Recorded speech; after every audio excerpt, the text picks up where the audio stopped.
প্রতি ফরজ নামাজের পর আমরা কি 3 বার ইস্তিগফার পড়ি না?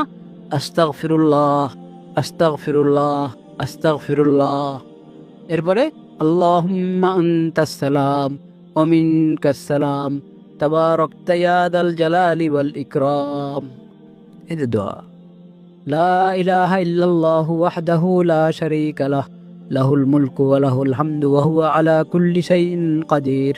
আল্লাহুম্মা লা মানিআ লিমা আ'তাইতা ওয়া লা মু'তিয়া লিমা মানা'তা ওয়া লা ইয়ানফা'ু যাল জাদ্দি মিনকাল জাদ। ফরজ নামাজের পরে এটা একটা দোয়া।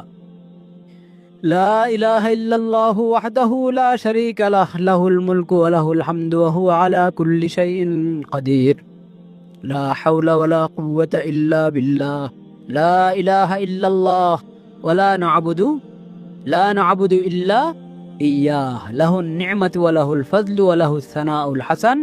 লা ইলাহা ইল্লাল্লাহ মুখলিসিনা লাহুদ্দিন ওয়ালাউ কারিহাল কাফিরুন। এটা আরেকটা দোয়া। সব তাওহীদের দোয়া। সব কি? তাওহীদের দোয়া। তাওহীদ এবং ঈমান মজবুত হতে থাকবে, জিন্দা হতে থাকবে। ফরজ নামাজের পরে এই দোয়াগুলো করি।